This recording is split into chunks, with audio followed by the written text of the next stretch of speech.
If you guys remember, back in 2010, the Rockefeller Foundation released a guide called Scenarios for the Future of Technology and International Development. Now, you may not know the name of that, but you may have heard of one of the scenarios called Lockstep. There was a lot of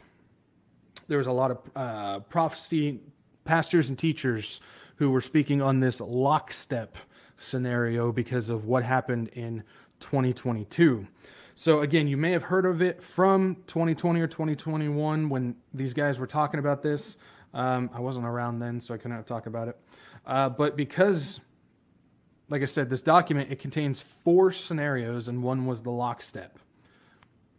The lockstep was basically, it was about creating a situation, or they explain it as something will happen where it's going to need an increase in government, basically. So their description of it is lockstep scenario says a world of tighter top-down government control and more authoritarian leadership with limited innovation and growing citizen pushback.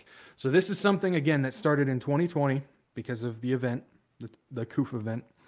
And we're still seeing it now. This is where we saw more control come in. We saw a lot more of the elites and the shadow government's puppets get put into place. We even saw some that were removed and then another person was put into place.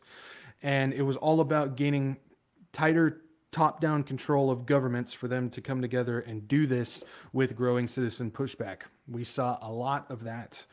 We are still seeing a lot of that right now. So that was the lockstep scenario that happened. But I don't want to talk about that one. The scenario I want to focus on is another one called Clever Together. Wait, I believe this episode is called that. Interesting. Because this is the one that is now taking the lead today. This is the one that I believe is being pushed forward more than any of the other ones at this moment in time. We'll talk about that in a second. So, just some excerpts from this, and we're just going to kind of go through a little bit of key things through the document that I think are interesting and that apply today. This document, the Clever Together document, says a world in which highly coordinated and successful strategies emerge for addressing both urgent and entrenched worldwide issues. So, just this already gives us a lot on this, because highly coordinated and successful strategies. Highly coordinated, which means more unification of those in control, more unification of authority. So this is more of the one world that we know is going to be happening from the Antichrist beast system, the 3 pillars. I always say one world government, one world economy, one world religion. And so we're seeing more and more of this push for the one world. And then it says for addressing both urgent and entrenched worldwide issues. What's the big worldwide issue going on right now that they are using as basically the excuse to push everything forward? That'd be the climate change.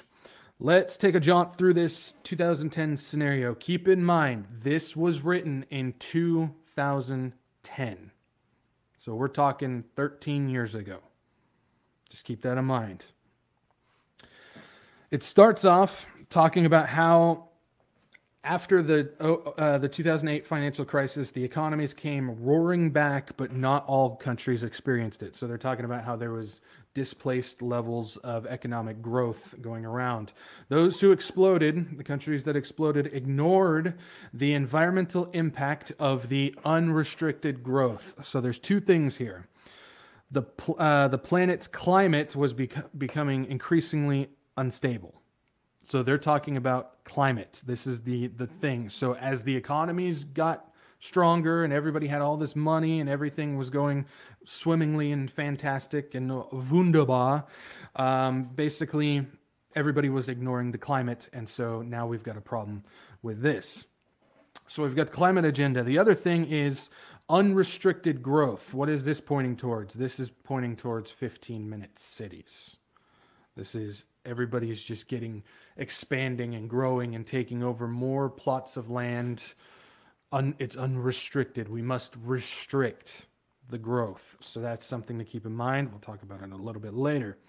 Let's keep going. In this scenario, they had global governments hash out plans for monitoring and reducing greenhouse gas emissions in the short term and improving the absorptive capacity of the natural environment over the long term. So in this scenario, keep in mind these are scenarios that they're planning. It's like their tabletop simulations. That's what this is, but it's playing out today. They're talking about, of course, they need plans for monitoring and reducing the greenhouse gas emissions, and they need to work on improving the capacity of the normal and natural environment over the long term. So I try and make sure people understand this. All of the agendas, all of the plans and policies and all of these things that they're pushing through, even all of this technology stuff that they're doing, all of these things that they're trying to push through and to create today and entrap society in is all under the guise of climate change, the climate agenda. They're using the climate as a way to deal with food, to deal with technology, to deal with unrestricted growth, to deal with medical stuff, to deal with things even like digital IDs and the CBDCs and the carbon currencies. All of this stuff that they're doing, everything that we talk about and all the other prophecy guys talk about and everything, they're using climate change as the avenue to get all this stuff through. And so this scenario that they're laying out, this clever together scenario, is all backed and based on that. This is what they're doing. This is where it gets crazy, though. Keep in mind, this scenario was written in 2010. In their scenario, it says in 2015, they have a timeline that shows this. In 2015, we saw we saw the unleashing of Agenda 2030 and the Sustainable Development Goals. So Agenda 21 in 2015 became Agenda 2030, which is about pushing forth agendas for climate change. And along with that came the Sustainable Development Goals. And these are the 17 things that that we should be falling in line with and that we should be in guidance with. If you don't know these, this is them. You're talking about no poverty, zero hunger, good health and well-being, quality education, gender equality. I got my logo in the way there. Clean water and sanitation. Let's see here. I'm even having a hard time reading that. Hopefully you guys can read it. Affordable and clean energy, decent work and economic growth, industry, innovation, and infrastructure, reduced inequalities, sustainable cities and communities, responsible consumption and production, climate action, life below water. That one's always interesting. You want to build things underwater. Life on land, peace, justice, and strong institutions, partnerships for the goals. So those are those. Those are the SDGs, the Sustainable Development Goals. I actually just posted a video, not a video, but a picture on my Telegram about on one of O'Hare International Airport. They have a video ad board that actually had those on there. They're not even hiding it anymore. They're saying, this is what we're aiming for. This is what we want. This is what we want everybody to fall in line. And so in 2015, Agenda 2030, and those came into play. Also in 2015, the draft for the Paris Agreement came into play. So they're talking about how, according to their timeline, they want short-term and long-term plans to fix the climate. And then 2015, we've got Agenda 2030 and the Paris Agreement. Also, in the Clever Together scenario, it says In 2017, so they're saying in 2017, they gave the date, an international agreement was reached on carbon sequestration by the most multinational corporations and a chief carbon officer, and intellectual and financial resources were pooled to build out carbon capture processes that would best support the global ecosystem. So in their scenario, they said in 2017, there's going to be an agreement that is reached for improving the carbon and sequestration of it, as well as creating carbon officers and doing intellectual and financial resources pooled together, so all the governments come together to pool together to fight climate change. Well, if we take a look at real life in 2017, the Sustainable Development Goals officially became actionable by a UN General Assembly resolution that was signed on July 6th, 2017. So this document, this scenario that was written in 2010, talked about how in 2017 an international agreement was going to be reached to fight against carbon emissions. And in 2017, in real life, the Sustainable Development Goals actually became official and actionable. They were put into action by all these governments. It's amazing. It's amazing how they knew that this stuff was going to happen 7 years before it actually happened.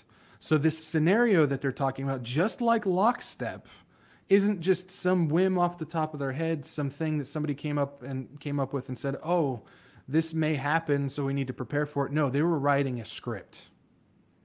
They were writing a script for this to play. Keep in mind, in that same section, they always talked about chief carbon officers. Well, about a year ago, I talked about how there was a WEF member from Rabobank. They have Barbara Barsman, who is the chief executive officer of Rabo Carbon Bank. So, again, in 2010, they talked about chief carbon officers, and sure enough, companies have chief carbon officers. If you don't remember Barbara Barsman, we talked about her when she was discussing digital wallets, digital IDs, creating carbon currencies, how people can sell carbon currencies for money, and then everybody's going to be restricted. You only have a certain amount of carbon that you can spend per month, and it won't allow you to spend any more, and all this stuff. It's carbon credits. It's the carbon currency. It's something that I've been talking about for a long time. But yeah, so it's just interesting how everything that this scenario said could happen actually came to play exactly how they described it. The scenario keeps going, though. The scenario keeps going. It says, worldwide, the pressure to reduce waste and increase efficiency in plant-friendly ways was enormous.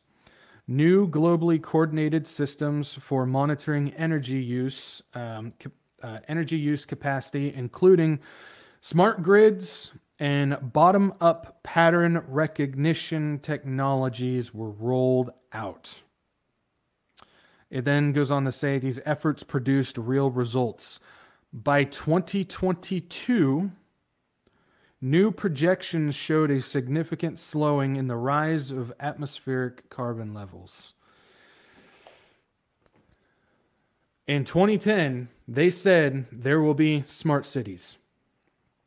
They talked about smart grids, and bottom-up pattern recognition technologies were rolled out. What have we been seeing? We've been seeing smart grids. We've been seeing smart meters. If you notice, all these houses now are getting smart meters on there. You know what that's for? No, it's not some upgrade to your thing. It's a way for them to shut off your power. They can remotely shut off your power with just the flip of a switch. It's going to record and monitor all the power output. And if they don't like you or what you have said, your social credit score isn't high enough, you're using too much carbon, they're just going to shut you off. They're just going to shut you off. And keep in mind on this as well, smart meters aren't just United States. Smart meters are in Asia. Smart meters are in Europe. Smart meters are in Canada. Smart meters are in Mexico. They're everywhere. This is what they're talking about. Green energy as well. They're even talking about the green energy. You're talking about wind and solar and all this stuff. So in 2010, everything that we've been talking about recently with all these smart grids and all this technology and stuff, they called the shot. They said, this is coming. This is what we're going to do. And here it is.